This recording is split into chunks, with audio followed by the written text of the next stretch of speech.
On the 5th of January 1942, as exultant shouts of victory resounded in the streets of Tokyo, Admiral Isoroku Yamamoto instructed the staff of the Imperial Combined Fleet to begin preparing for the second stage of operations in the Pacific War. His study of the situation, reports on the Philippines, Malaya, and points south, indicated that Japanese troops in a few months would be in control of East Asia and the other areas they had attacked in December. So Yamamoto told his chief of staff, Motome Ugaki, that he wanted the plans to be completed by the middle of February. The speed with which the Japanese had conquered the Western Pacific astounded the planners in Tokyo and brought about sharp disagreement within the Imperial General Staff. The ardent military nationalists wanted to press on as long as Japan was victorious, no matter how far afield such planning led. Another group, represented by Admiral Yamamoto, had been less than enthusiastic about the opening of war with the United States and Britain and worried about the future. One reason Yamamoto was at sea aboard the combined fleet flagship Yamato was that friends on the Imperial General Staff had worried that if he remained in Tokyo he would be assassinated because of his public opposition to unlimited war. Even now his opinions were no secret from those around him. His chief of staff, Admiral Ugaki, wrote in his diary about the need for far-sighted statesmanship following this first month of glorious victory. Those were words that Yamamoto often used in warning that Japan could not war on the Western powers, and hoped to win in the long run. Yamamoto's open criticism of the politicians was aimed at Prince Konoye, and others who did not seem to know what sort of war Japan should wage in the Pacific. 3 months before Pearl Harbor, Yamamoto had met with a friend, Ryoichi Sasakawa, president of the ultra-nationalist Kokusue Dome organization at the Imperial Navy Club in Shiba. Yamamoto, warning his friend that war was inevitable because of decisions taken by the politicians, said that at first we'll have everything our own way, stretching out like an octopus spreading its tentacles. And now, just a month after the war had begun, the octopus was spread almost flat. Yamamoto, however, had also warned his old friend that the euphoria could not last. The time, he said, for political action was the moment that Singapore fell. That disaster would unsettle the British in India, and they would undoubtedly be willing to listen to talk of peace. Yamamoto knew the British well. He had been a member of the delegations to the London naval conferences of 1930 and 1934. He also knew the Americans, and he had been Japanese naval attaché in Washington from 1926 to 1908. He agreed that once war was started by the politicians, a major victory must be won quickly. But when that victory was achieved, he believed Japan would have only a year and a half to bask in glory. "We must get a peace agreement by then," he told Sasakawa, and he looked to this old friend to carry the word among the right-wing political leaders who were in power. On January 5, the victory seemed close at hand. The American battleship fleet had been put out of action at Pearl Harbor on December 7. The British battleships Repulse and Prince of Wales had been sunk off the Malay coast. In the Philippines, Manila and the United States naval base at Cavite had been captured. The British had surrendered at Hong Kong, and Japanese forces were on their way to new landings in the Dutch East Indies, at Rabaul, on New Ireland, Amboyna, and in the Solomon Islands. The attack at Pearl Harbor, however, had not accomplished all Yamamoto had hoped for, the destruction of the major elements of the United States fleet. The aircraft carriers which had been at sea were unharmed and represented a constant threat.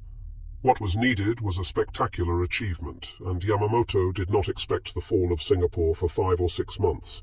It came on February 15. He believed that if he was to achieve his goal of setting up the stage for negotiation, he must move in another direction. But the question before his planners was where to strike next. The army vetoed Yamamoto's suggestion for an attack on the Soviet Union. Such a war would be fought almost entirely on land, and the army was heavily occupied in China and Southeast Asia, so 3 other ideas were offered. Yamamoto's favorite was to attack in the Indian Ocean, invade Ceylon, draw out the British Far Eastern Fleet and destroy it as Yamamoto had destroyed the American ships at Pearl Harbor, and then push into the Middle East to link up with the Germans, who were driving toward the Soviet oil fields in the Caucasus. Thus, the Japanese Navy would be assured of all the oil it needed. The army refused to consider a Middle Eastern operation, so only 2 plans were left. 1. advocated by the Naval General Staff in Tokyo, called for an attack on Australia to deprive the Americans of that forward base of operations. After moving into the Solomon Islands, the Navy would take New Guinea, New Caledonia, Fiji, and Samoa. Advocates of this plan at Imperial General Headquarters were already setting up occupation systems for Australia and New Zealand, but Yamamoto did not like the Australia plan because he thought it would take too long and still would not be spectacular enough to halt the Americans.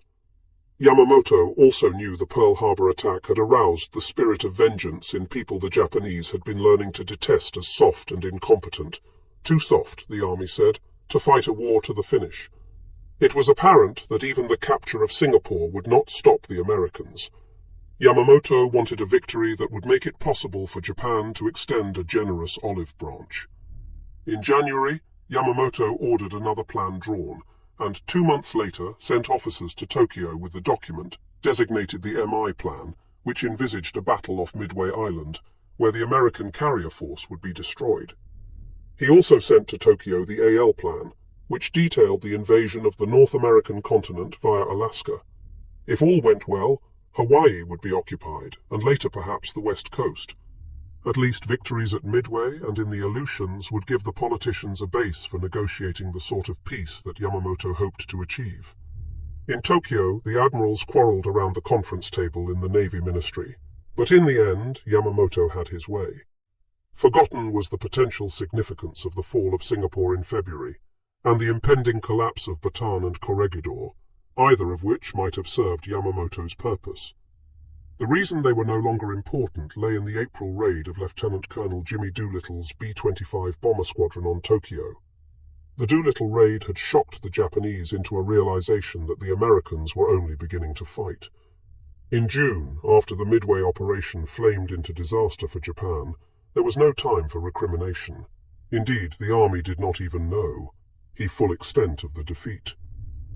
The news of the destruction of 4 big fleet carriers was carefully suppressed, so that it was known only at the highest levels of the Navy. While Yamamoto had been off on his Midway excursion, the Naval General Staff in Tokyo had moved the Navy and its air forces steadily southward to set up the forthcoming attempt to cut off Australia. Naval forces had taken Rabaul on January 23, and from that time onward they had conducted constant air reconnaissance and bombing raids against other islands and New Guinea. It was apparent to the Australians, who communicated their concerns to General Douglas MacArthur after his arrival in March, that the Japanese would soon move against New Guinea. If they were successful, it would be very nearly a walkover for the Japanese to take northern Australia. In February, the Japanese had already bombed Darwin, and in March, when they invaded Salamaua, New Guinea, the pace stepped up. In May, just before the Midway battle, the Japanese sent an occupation force toward Port Moresby, but it was turned back by the fierce defense of the Americans and Australians in the carrier battle of the Coral Sea. The Japanese did occupy Tulagi, north of Guadalcanal, and built a seaplane base there. The Battle of the Coral Sea convinced planners in Washington and Australia that they had to prepare for a Japanese move in the south. MacArthur told the Australian government it must be ready for an attack before a Japanese thrust that was generally expected to be made against India. He cabled General Marshall for 2 carriers and 1,000 planes, but in Washington that May, Admiral Ernest J. King, Chief of Naval Operations, informed General Marshall that until the end of June he would have only 2 working carriers in the entire Pacific, while on the eve of Midway the Japanese had 10.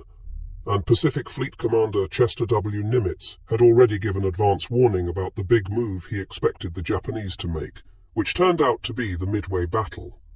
While events were taking their course at Midway, the Japanese were establishing their forces in the New Guinea Solomons area.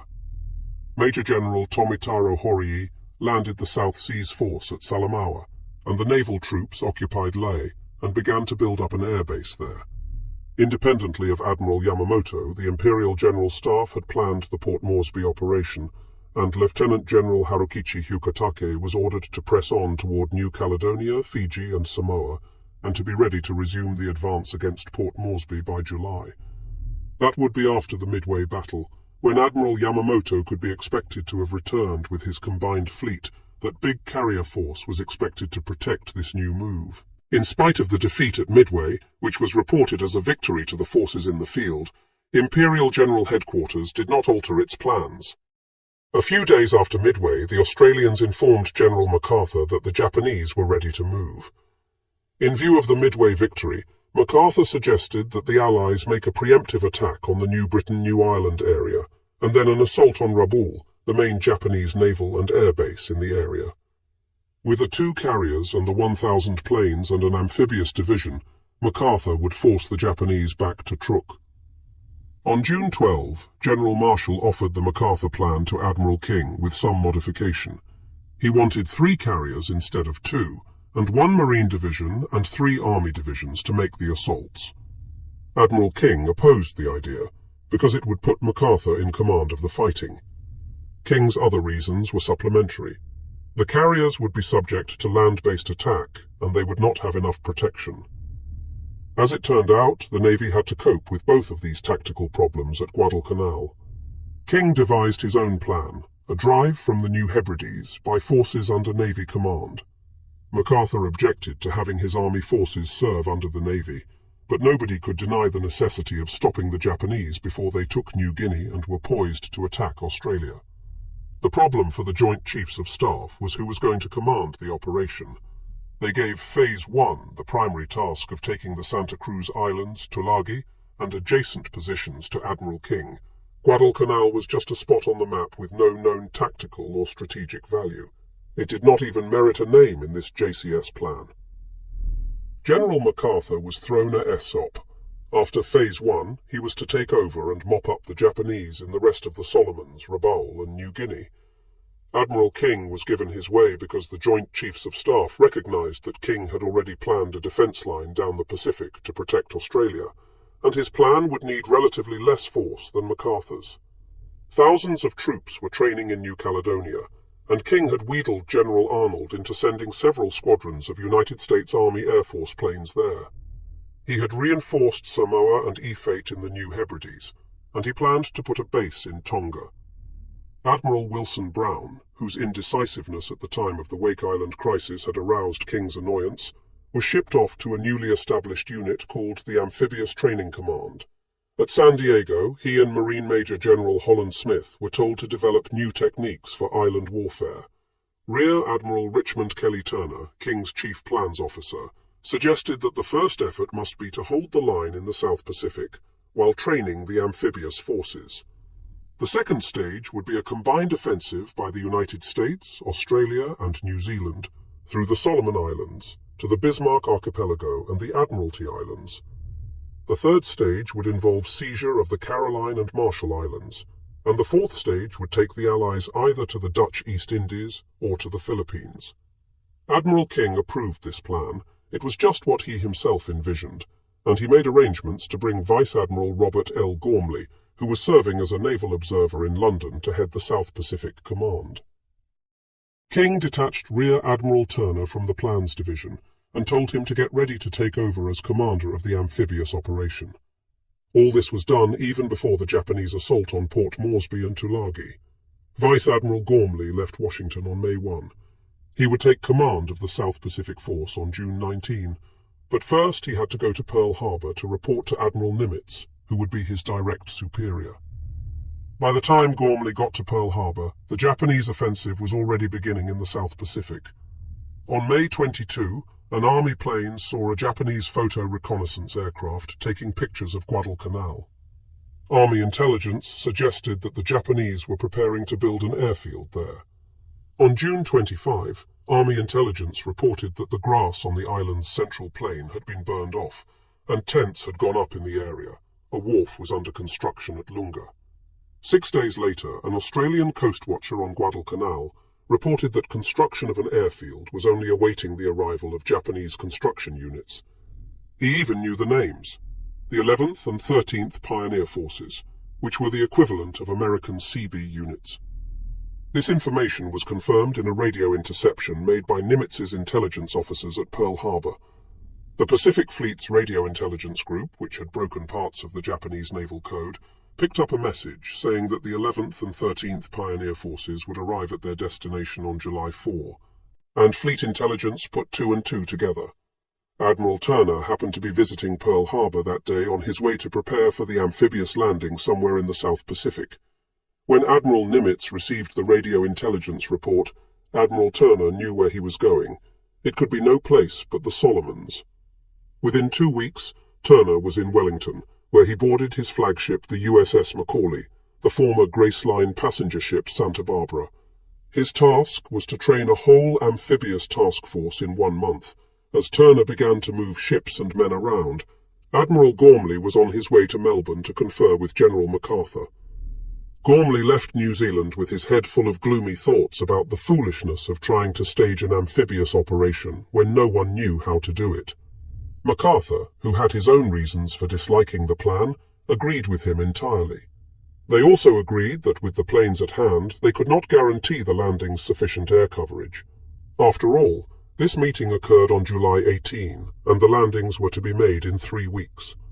They sent a dispatch back to Washington, recommending that the operation be deferred, but King was not happy with that message. King had told his new commander that he was handing him a difficult job, and that he would not be able to give him the proper tools until perhaps the fall. The answer was no. The invasion would proceed as planned. Now Gormley had left Washington convinced that the United States was not ready for aggressive action in the South Pacific. His gloom increased when he tried and failed to get Seabees and other units sent immediately to New Zealand. From the beginning, the Guadalcanal invasion plan was notable for failures of intelligence. All concerned commands knew that an operation was in the offing, particularly after July 10, when Admiral Nimitz sent Admiral Gormley his operations orders. The major Japanese airbase was located at Rabaul. Planes from those fields could stop at Guadalcanal, refuel, and then bomb Australia. There was no doubt that they could strike a deadly blow at the Allied build-up. But on July 10, the Allied Intelligence Service's report reaching King contained only a casual comment about airfield construction at Guadalcanal, and a few days later a report located the field on the wrong side of the island.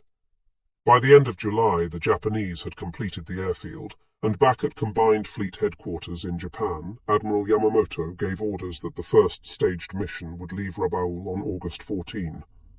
As commander of the overall United States operation, Admiral Gormley tried desperately to get more help, to build advanced bases, to bring in more planes. But everywhere he turned, he learned the truth of Admiral King's assertion that he would not be able to provide Gormley with proper tools. The supplies of the invasion forces, for example, were loaded hodgepodge aboard the transports. At Auckland there were plenty of docks, so that the ships could have been unloaded and reloaded with supplies in the order of their intended use.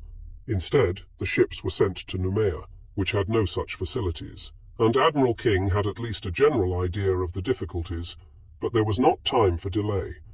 King knew better than any of his subordinates the absolute necessity of stopping the Japanese before they got to Australia. The timetable remained. By late July, the rush was on, and 17,000 Marines were moving by troopship from California, Pearl Harbor, Noumea, and Samoa. Admiral Gormley was too busy to hold a conference of his commanders, but on July 28, Admiral Frank Jack Fletcher, who was supposed to be in tactical command, called a meeting aboard his flagship, the carrier Saratoga.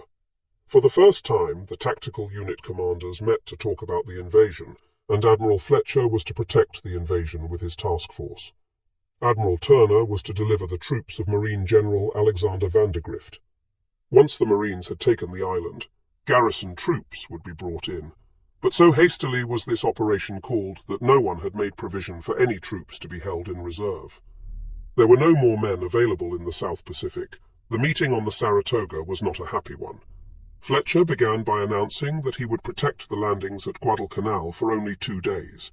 He insisted, and Gormley's staff members at the meeting concurred, that the carriers must not be risked. Fletcher was gun-shy because he had lost the Lexington at Coral Sea and the Yorktown at Midway. His thinking went no further than that. In fact, Fletcher said at the meeting that the whole operation was cockeyed, hasty, and doomed. Admiral Turner, who had a better idea of the global military picture than any other man in the cabin that day, chided his superior. There was no point in that sort of argument, he said, and the decision had been made to risk all. It was their job to carry out orders. Fletcher ought to have known all that. After Coral Sea, Admiral King had been so displeased with Fletcher's constant avoidance of action that he had insisted Admiral Nimitz ascertain the condition of Fletcher's fighting spirit. Nimitz was a kindly man, and he liked Fletcher. He had given the carrier commander a pep talk, and then, when the Battle of Midway was won, Fletcher, who was in command there, could hardly be faulted. But on the eve of the first American offensive operation, to warn the troops and the men of the support ships that he was going to desert them in 48 hours was a most inauspicious beginning. The rehearsal for the Guadalcanal invasion was staged on July 28 and lasted 3 days. The scene was Coro Island near Fiji. Only a third of the assigned troops managed to get ashore, and when they did, they didn't know what to do. General Vandergrift regarded the mock-up as a complete bust, but there was no time even to second-guess. On July 31, the Marines were back aboard the transports, heading for Guadalcanal. On the afternoon of August 6, as the task force of 75 ships neared the Solomons, Admiral Fletcher nervously broke away with his carriers. He would have his planes over the landing force as promised, but the 26 ships of the carrier group were being taken as far from harm's way as possible. If American intelligence was so faulty as to permit the Japanese build-up of the airfield at Guadalcanal, Japanese intelligence was faultier, for as the United States invasion fleet massed in the South Pacific, the Japanese had no inkling of a forthcoming attack. In July 1942, the Japanese army was preoccupied with trying to capture New Guinea as a staging point for its operations against Australia and New Zealand. Major General Tomitaro Horii's South Seas Force landed 2,000 troops near Buna. After capturing Buna, the Japanese planned to construct airfields there as a prelude to a new attack on Port Moresby. So in July, Japanese air power was concentrated against Port Moresby. Bombers and fighters swept over the piers and airfields nearly every day. After the Japanese landings, the Japanese AI forces were also called on to support the beachhead, and in the early days of August, their attention was fixed on the new drive. The combined Australian and American Air Force responded with raids on the Japanese air bases at Lae. During these preparations, Admiral Yamamoto's flagship Yamato was anchored at Hashirajima in Japanese waters.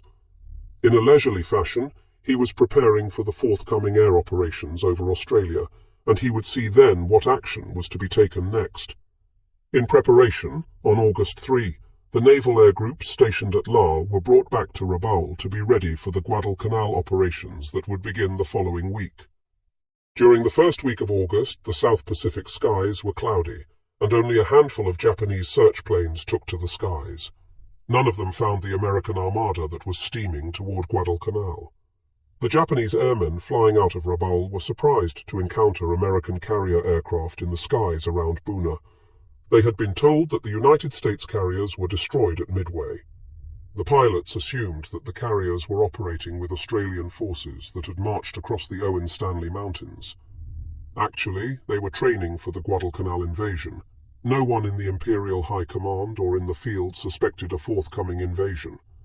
After their 8 months of continuous victories, it was hard for the Japanese to believe that the Allies could launch a seaborne invasion. Had the idea been suggested, they would have agreed with General MacArthur and Admiral Gormley that such an invasion had almost no chance of success. So as the American Expeditionary Force moved toward Guadalcanal, it enjoyed the element of surprise. On August 4 and 5, the 75 ships steamed on under an overcast sky, and on August 6 the fleet moved through rain squalls almost all day long. But as dawn rose on the morning of August 7, the sky cleared, which meant the carrier planes would have good visibility for their attacks. The fleet went to general quarters at 5:30, and at 6 o'clock the carriers launched their first strike. The planes from the Wasp, Saratoga and Enterprise were assigned targets on Guadalcanal Island, Tulagi, Gavutu and Tanambogo. The Japanese had established a seaplane base on Gavutu and Tanambogo, which were connected by a causeway. The Japanese planes had been kept down the day before by bad weather. Admiral Fletcher's task force reported one unidentified aircraft during the day, but whether it was Japanese or a plane from General MacArthur's command was undetermined. In any event, the Japanese were not aroused until 6:12 a.m. when the communications headquarters at the Tulagi seaplane base sent a frantic message announcing the attack. The radio message went to the 4th, 6th and 8th fleets, Admiral Yamamoto, and Imperial headquarters. It was simple and succinct. Enemy heavy bombardment in progress, the weather had cleared, and the carrier planes flew off into scattered cumulus clouds in the light of a quarter moon. The fighters and bombers moved off on their appointed missions. 8 fighters led by Lieutenant L.H. Bauer took off from the Enterprise to attack Guadalcanal's aircraft, PT boats, troop installations and supply dumps. They found no aircraft and no PT boats, and they did strafe the buildings on the airfield at Lunga Point. Meanwhile, another 8 fighters from the Enterprise maintained a combat air patrol over the transports from 6 until 8 o'clock, when they were replaced by others. Bombers began to hit Tulagi and the Lunga Point area, but no enemy air activity was seen all morning. The Americans had it all to themselves, and the only planes damaged were those hurt in operational accidents. Planes from the other carriers struck the seaplane base at Gavutu. The surprise was complete. The American planes arrived and began bombing and strafing the seaplanes in the water. They destroyed 9 float planes similar to the Zero, 1 4-engine Kawanishi flying boat, and 8 seaplanes that doubled as search planes and bombers. A few Japanese pilots who tried to take off were shot down before they were airborne. Not a single Japanese plane at Gavutu survived the attack. Other carrier planes hit Japanese troop concentrations on Tulagi. Some struck targets on the beaches that the Marines would soon invade. Before dawn, the Marines on the decks of the transports could see the high mountains of the island that was their objective. The transports slipped through the narrow neck that runs between Guadalcanal and Savo Islands into Sea Lark Channel. As dawn rose, the guns of the escorting warships fired, and flashes of light illuminated the fleet. There was virtually no answering fire. The bombardment from the cruisers and destroyers accompanying the troopships started fires along the shore. An oil dump exploded, sending flames leaping into the sky. At 8 o'clock, after 2 hours of bombing and shelling of the island, the landing craft began to move toward the north shore east of Lunga Point. The Marines were nervous. Neither they nor their officers had any practical experience in such a landing, for this was the first American amphibious invasion since the Spanish-American War. At 9 o'clock, troops were landing on Guadalcanal. They met no resistance because the Japanese had fled into the hills. The going was ridiculously easy. The Marines soon saw how completely they had surprised the enemy. They came across wooden barracks that had never been slept in. They found a tent with a breakfast table full of platters and bowls of meat, rice and cooked plums. There were half-filled rice bowls scattered around, chopsticks hastily dropped on the table or on the straw mats of the floor. The tents themselves told why the Japanese had left so rapidly. They were torn by shrapnel, and some were knocked flat by the shelling of the naval vessels before the landing. But any Marine who felt like celebrating over the ease with which they had taken their early objectives had some shocks coming. It was true that the Japanese had been surprised on Guadalcanal, and they had not dug in yet, nor created permanent fortifications, because most of the men were construction troops, not fighting men. But over on Tulagi, Lieutenant Colonel Merritt Edson's 1st Marine Raider Battalion and the 5th Battalion of the 2nd Marines had encountered stout resistance. About 250 Japanese were located on this island. The Japanese were troops of the Yokohama Air Base Detachment under Captain Hasike Miyazaki. They were experienced and dedicated fighters. Edson's 1st Raiders were the toughest American troops in the Pacific. They were all volunteers, chosen from the ranks of a force known for its fighting qualities. The Raider concept had come from Lieutenant Colonel Evans Carlson's recommendation for creation of a commando force, and Carlson's experience had included a service tour of several months with the Chinese Communist 8th Route Army in its guerrilla struggles against the Japanese in North China. Edson's raiders had trained for many months under Spartan conditions, and when they came to Guadalcanal, they already had a powerful reputation. As it turned out, they would need every trick they had learned and would learn some new ones. This invasion was the first contact between highly trained American troops and seasoned Japanese veterans since the war had begun in December. The Japanese had a reputation even more fearsome than that of the Raider battalions, gained through the phenomenally rapid march of their forces through the Philippines, Malaya, and the East Indies. For months, Tokyo had crowed over its victories, and half the world had come to believe the Japanese were invincible, a reputation the Imperial High Command was pleased to encourage. Tulagi, then, was in a sense the first testing ground. Edson's troops landed at 8:15 a.m. on the northwestern part of the island, and at the beginning the going did not seem much harder than it was on Guadalcanal. They encountered some resistance from a few outposts. The northwest part of Tulagi was covered with thick jungle, small trees, vines, and bougainvillea, with its beautiful leaves and sharp thorns. At first, the terrain seemed to be the worst obstacle. Edson lost only one man, and that one to a sniper as the Marines hit the beach. Edson planned to move inland to a ridge that ran the length of the island, and then work along the top of that ridge, clearing the slopes as they moved south. But the terrain was so difficult that it took 3 hours for the men to chop their way along 1.5 miles of rising ground. Having reached the ridge line, the Marines moved ahead, came out of the jungle, and ran straight into the central Japanese defences, built on the hillside. The Japanese had constructed dugouts and rock embrasures, and had placed their machine guns carefully to create interlocking fields of fire.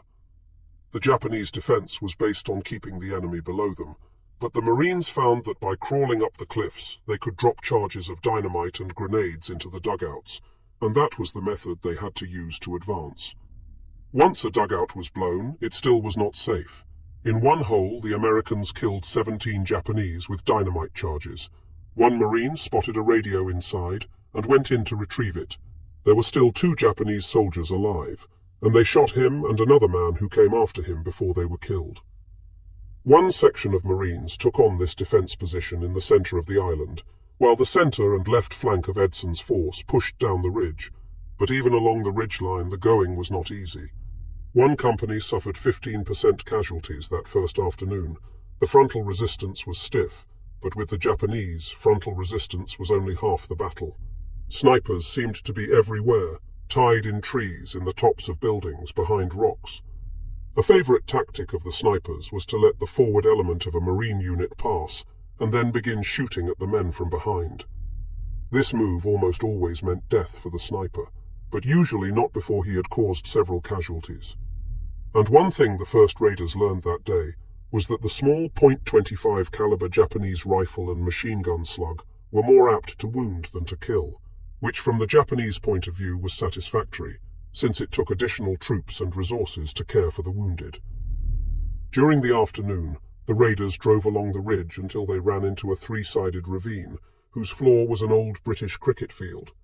The Japanese had dug into the ravine walls and established the fields of fire that would become so familiar in later months. As the Marines moved up, they ran into crossfire, and Edson stopped because darkness was coming, and this was no time to be probing known dangers. That night, the Marines on Tulagi had another new experience. The Japanese, knowing they were outnumbered with no chance of survival, staged one of the desperate counterattacks for which they would become infamous. They waited until the Marine perimeter was quiet. Then at 10:30 a.m. they broke through between 2 companies and surrounded one of them. The Marines fought in their foxholes and in the open, using guns, machine guns, grenades and knives. The Japanese came along the ridge toward Colonel Edson's command post and reached a point 50 yards from him. Finally, the Marines overpowered the Japanese and threw them back, but not before one company had lost half its non-commissioned officers. The next day, August 8, more troops were landed on Tulagi, until there were 7,500 on that side of Sealark Channel. Edson's raiders and men of the 5th Battalion of the 2nd Marines began moving again toward the southeastern end of the island. One by one they attacked the dug-in machine gun positions on the steep sides of the old cricket ground. From one cave they removed 35 dead Japanese, some of them already rotting and stinking, but some killed in the last moment of defense of the position. From this, the Americans deduced properly that the Japanese tactic was to hold a position until the last unless ordered to retreat, proof of the discipline of the Japanese armed forces. Those troops who surrendered on Guadalcanal were mostly members of labor battalions, not combat troops. The raiders that second day encountered dozens of examples of a spirit they had not seen before. In one dugout, they cornered 3 Japanese officers, who at the end had only one loaded pistol among them. As the Marines were ready to make the final assault, they heard 3 shots. When they entered the dugout, they discovered 3 bodies and an empty pistol. One officer had fired all but his last 3 rounds, then shot his 2 companions and himself. In those first days, this suicidal attitude surprised the Marines. It was hard for an American to understand how cornered or wounded men with no hope of survival in their hole, knowing that the enemy had an enormous material and numerical advantage, would almost invariably choose death to surrender. It took some getting used to, but after a few Japanese had pretended to surrender, only to pull out guns or bayonets to attack their captors, or to explode grenades to kill themselves and their enemies, the Marines took the Japanese on their own terms. Thereafter, there was virtually no further attempt to persuade Japanese soldiers to surrender. Tulagi was brought under control on that second day, although not all the Japanese on the island had been killed. For days afterward, Japanese snipers harassed the American troops, until the last sniper was killed. One gets a feel for the stubbornness of the fighting on Tulagi in the experience of Gunnery Sergeant Angus Goss. He had gone ahead of his men to attack a cave near the cricket field. The Japanese had fired sporadically from that position. He moved up close enough to throw hand grenades into the cave, and the Marines had been trained to pull the ring pin of the egg-shaped grenade, throw, count slowly, and hear the explosion. Sergeant Goss pulled the pin, threw, and counted. On 6, the grenade was lobbed back out of the cave, and he had to duck to escape the blast of his own weapon. After another identical experience, he held the grenade for 3 seconds, then threw, 4, 5, 6, and out it came again. Sergeant Goss called for a satchel charge, a bag filled with dynamite, usually used to blow buildings. He thrust in the charge, primed it, and ran back a little. The Japanese thrust the charge out of the mouth of the cave. The dynamite exploded and drove a rock splinter into Goss's leg. The wound was not serious enough to fell him, but it hurt enough to infuriate him. He picked up his submachine gun and dashed into the cave, spraying fire. He killed 4 Japanese soldiers and counted 8 others who had died earlier. If possible, the fighting on Gavutu and Tanambogo was worse than that on Tulagi. The landings there came in the middle of the morning. Not many troops were committed, because no one expected to find many Japanese there. But since the seaplane base was on these islands, the Japanese had fortified them, and the Marines ran into trouble. The Japanese were surprised and had still not recovered from the bombardment and aerial attack that had destroyed their seaplanes, so the first troops ashore were met by rifle fire only. But when the second wave of Marines reached the beach, the Japanese had organized about 500 yards back, and the fire was intense. The third wave came under fire before the landing craft reached shore, and the casualties were heavy. Gavutu and Tanambogo were both dominated by small hills, not quite 150 feet high, but above the sea-level landings. This height was enough. The Japanese had built their defenses along the slopes, and they were well supplied with machine guns, automatic rifles, and ammunition. As on Tulagi, each Japanese position had to be taken. They did not retreat, and the viciousness of the fighting on Tanambogo was almost unbelievable. In the early waves, the Marines had landed tanks. The Japanese had come surging toward the Tanambogo dock, where the landings had been made. They had jammed crowbars under the treads, thrown grenades, and tried to set the tanks afire with rags soaked in gasoline. One tank commander had opened the hatch and employed the tank's machine gun to kill 23 Japanese soldiers, before one scram bled up the side of the tank and stabbed him to death with a bayonet. Another Japanese then threw gasoline-soaked rags inside the tank, and it burned. By mid-afternoon on this first day, it was apparent that the Marines could use reinforcements, and a unit that had landed earlier on Florida Island, where there were no Japanese, was called over to assist. Tanambogo had been taken, but the Marines were unable to secure the causeway that linked the 2 small islands. The reinforcements were ordered to Tanambogo, and at dusk were given 5 minutes of preparatory bombardment from naval vessels. Unluckily, one of the last shells hit a fuel dump near the beach and lit up the shore as if it were noon. As the Marines came up, the Japanese had them clearly silhouetted against the sea. From the dugouts on the hills came a steady stream of machine gun and rifle fire. 2 boatloads of Marines reached the beach, but the coxswain of the third boat was killed at his tiller, and the boat slewed around and headed back out to sea. The following boats did the same, believing there had been some change in orders, so the men of the 2 boats were stranded ashore, and their only protection was the concrete pier. The Japanese were firing. As soon as the Americans returned the fire, the Japanese spotted the position by the tracers, Soon several men were down. One boat retired, taking the wounded, and it was some time before the confusion was eliminated and other boats began to land. Meanwhile, the Japanese launched a counterattack on the beach. Captain Crane, the leader of the unit, was cut off from his boat, and he and 5 men hid in the brush, and in the darkness they escaped to return to the beach after the Japanese had drawn back to their hillside positions. Eventually they were extricated, but it was 4 o'clock on the morning of August 8 before another unit landed and was able to secure the causeway. When the fighting started, there were 500 Japanese on the connecting islets of Gavutu and Tanambogo. When the fighting ended, there were none.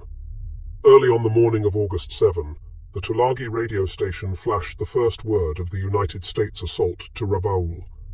The astounding news reached the Rabaul airfield just as the pilots of the early morning missions were preparing to take off for another day's harassment of the Australians on New Guinea. The orders were immediately cancelled, and all available planes were dispatched to strike the American invasion force. Before the planes could take off, they received the unwelcome news from Tulagi that the entire flying boat flotilla had been destroyed. Then contact with Tulagi was broken, which could only mean that the base there had been overrun. At 8:30 a.m., a flight of 27 twin-engine Betty bombers took off from Rabaul.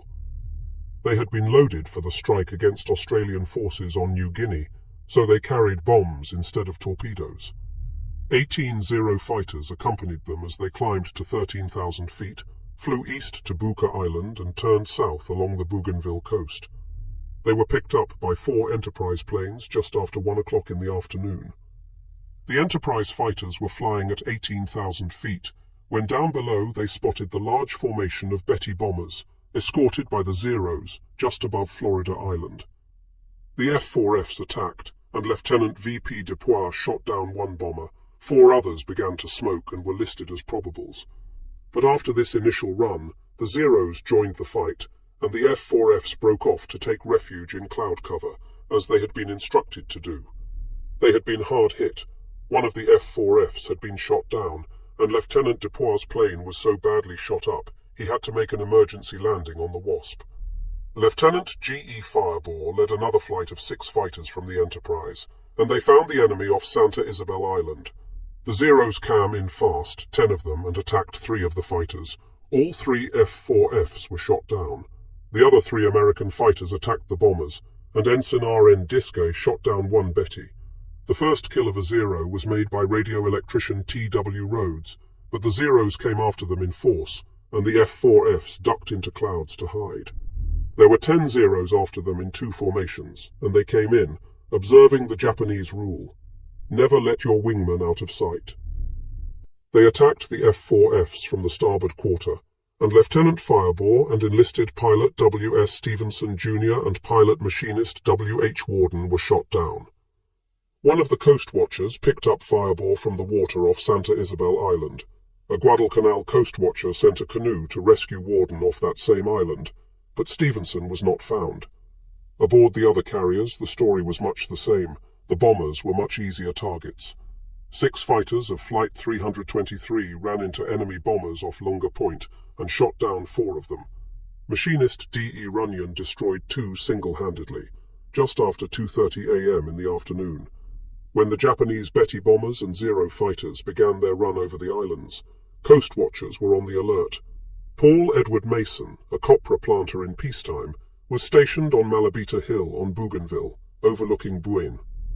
At 9 o'clock in the morning, he sent a message that 24 Japanese bombers were heading toward Guadalcanal. They were still 400 miles, or 2¼ hours away from the target, when that message was broadcast back from Pearl Harbor to the fleet. That message reached the invasion fleet in plenty of time for preparations. The reaction of HMAS Canberra, one of the Australian cruisers, was typical. When the word came, the boatswain's mate piped the message: "The ship will be attacked at noon by 24 torpedo bombers. All hands will pipe to dinner at 11 o'clock, and the torpedo bombers came in right on schedule. The United States fighters climbed above them to 20,000 feet as the bombers reached the north shore of Guadalcanal and looked down on the invasion fleet at noon. The American carrier fighters and the guns of the ships were ready for them. For the first time in the South Pacific, the Japanese were feeling the results of counterattack. The American fighter planes were quite effective against the twin-engine bombers. Of the 24 Bettys that finally arrived over Guadalcanal, all but one was shot down, and the only damage sustained in that first attack was to the destroyer Mugford, which was hit by a bomb. Against the Zero fighters, however, it was a different story. Pilot officer Saburo Sakai, Japan's leading ace, was among those 18 chosen for their skill to make this first long-range mission. Over the target, the Japanese force was jumped by F-4F Wildcats from the carriers, and they went in straight for the bombers, ignoring the Zeros. The Zeros protected the bombers as well as they could, but then turned to the American fighters. Sakai was puzzled by the American tactics. The Navy pilots dived against the Zeros, but if they missed on the first pass, they scattered and evaded. They had been instructed well by their intelligence officers, who knew that the Zero was superior in turning and climbing ability, as well as faster. After a grim and skillful battle, Sakai shot down one F-4F and an SBD dive bomber that by itself jumped 4 Zeros. Several other Japanese pilots made kills. While 1 Zero was lost, pilot Sakai attacked a group of the SBD torpedo bombers, thinking they were fighters, and ran straight into 4 spitting machine guns manned by rear gunners who had him cold as he came in. His Zero was badly smashed and he was seriously wounded, yet he managed to fly the plane back to Rabaul and land it before collapsing. In the air, the Japanese still had a temporary advantage in the quality of the Zero, but already the Americans in their F-4Fs were beginning to learn to use the limitations of the enemy to their advantage. The matter of control of the air was obviously going to be hotly contested. At this particular moment, the Americans had the advantage of propinquity with the carriers close offshore, but the Japanese had the advantage of numbers at Rabaul, and the American effort was seriously hampered by the superiority of the Japanese Zeros over the American fighters. The carrier pilots were flying the F-4F Wildcat, which was not as fast or as maneuverable as the Zero, and the Japanese could fly rings around them. The one advantage of the F-4F was its sturdy construction and armor protection, all that was needed to keep the ratio of lost planes as low as it was for the Americans. At Rabaul, the Japanese recovered rapidly from the surprise of the American invasion, but the problem for the Japanese fighters was the 1,100-mile round trip. For that reason, on the first day, Commander Nakajima, the leader of the fighter squadron, had resisted demands by higher authority that all Zeros available be sent into the fight, and had dispatched only his most experienced flyers. He was soon to be sending others, and the losses grew more serious, largely because of the vast distances to be traversed. By nightfall of the first day, the United States invasion seemed secure. The American troops had moved up near the airfield and had not encountered any substantial resistance. One prisoner was captured, and he indicated that there were only about 600 combat troops on the island and 1,400 laborers, and that they had fled to the opposite side. Admiral Turner had moved 11,000 Marines ashore, and vast piles of ammunition, food, and other supplies crowded the beaches. General Vandergrift had noticed that the beach force was unable to assimilate the supplies, but fearing that the carriers would soon move out, he was glad to see the supplies still coming in. He did establish a second beachhead, but it was soon crowded as badly as the first. At 8:40 a.m. on the morning of August 8, Coast Watcher Jack Red at Buka Passage spotted 45 Japanese dive bombers that had taken off from Kavieng. 30 minutes later, Pearl Harbor repeated the broadcast to the ships. The carrier planes attacked and destroyed many of the enemy bombers, but on this day the United States ships did not escape unscathed. A blazing bomber dived into the deck of the transport George F. Elliott and set it afire. One dive bomber sent a torpedo into the destroyer Jarvis, putting it out of action. That morning, the planes of the Enterprise and the other carriers took off on their missions and found the skies clear. They strafed and bombed troop concentrations along the Tenaru River, and they worked over the airfield again. At about 10 o'clock, 3 fighters from the Enterprise discovered a group of Japanese torpedo bombers coming in low over the surface of the water to attack the transports. The Americans jumped them. Machinist Runyon shot down 1 bomber and 1 fighter, Ensign V.H. Rouse shot down 2 twin-engine torpedo bombers, and Ensign J.D. Shoemaker shot down another. That was the end of the air activity for the day. At nightfall, the Enterprise's Fighting Six counted its losses. 6 pilots shot down by Zeros. The Japanese Zero fighters still had the edge in experience and aircraft, but the American pilots were already beginning to learn tricks of the trade.